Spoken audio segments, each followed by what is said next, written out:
Hello, my friends. The destruction of the old world. Now, I don't know exactly when this all started. It's been since the beginning, I assume. But the two world wars we've had seem to have been the most destructive events that we've ever recorded. Now, there were still no computers at this time. It was just paperwork and pictures. It's easy to alter the accounts of something like that, hide the truth, falsify it, because no one hardly is left to say otherwise. If they are, and did, would anyone care? Probably not, right? Probably not. And yes, small little wars and skirmishes have taken place many times throughout the history of man. And all cities at one time have been subject to being burned, bombed, or natural disaster happened to them, or seized, or what have you. But throughout all this, for the most part, they've all remained somewhat intact. And nothing had altered the lives of these people in the cities and towns and villages like they had. Not since these two world wars. They were unprecedented. And it doesn't matter who was right or wrong. Everyone was to blame. And each time that these large countries allied together, they systematically not only destroyed these cities, but they had their countrymen slay one another, just in unimaginable casualties. They recorded in World War I upwards of 40 to 45 million people lost their lives, not counting the rest of them. Some estimates push it closer to 50. In World War II, their estimates hit 50 million, 55 million. They're saying possibly upwards of 65. 6 million to one single ethnicity. Now, cities were decimated, laid waste. The old world was lost in many places. However, from the bullets to the nuclear bombs, nothing was not used in their arsenal. It almost seems kind of unreal, doesn't it? In World War II, with new technology, the game was stepped up a little bit. Not a little, a lot. Atomic energy was now used to erase entire cities with one plane and one bomb. Like in Japan, they got it twice. Let me just say this, God bless the innocent. Okay. And just by observation now, I noticed something odd here in Japan.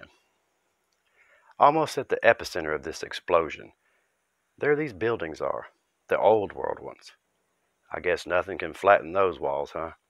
Well, wait, except the bulldozers when they came in. They'll make it give way, right? But one ruin in particular, they left it for their memorial. Now, it wasn't a Japanese historical site, or I guess I'm not saying that. It wasn't like an Oriental palace or a beautiful, Japanese themed place of worship or, right? I guess what I'm trying to say is look, they made a Greek, Romanian, dome-topped old world building that looks just like all of the rest of ours. They let that one be their memorial, okay? I just thought that was very strange. I mean, that this was their choice. Now, over the years, these several wars and scuffles that took place, they never rose to the extent or damage that the world wars did. So why'd they do this? Why do we do this to each other? Why do cities and people just get decimated? I mean, what was up with that, right? Sure, we all know what was said and shown, but after thousands of years, we still are so barbaric as this?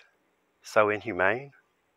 History shows that they all stood by as men or a man killed millions of people, allegedly, right? Now, by the time it was decided to step in, right, it seems that it had already gotten out of hand, way out of hand. Who allowed that? I don't know. But I'm not here for that topic, okay? As strange as it may be if you ever look into it. No, no, no. I wanted to know who the players were.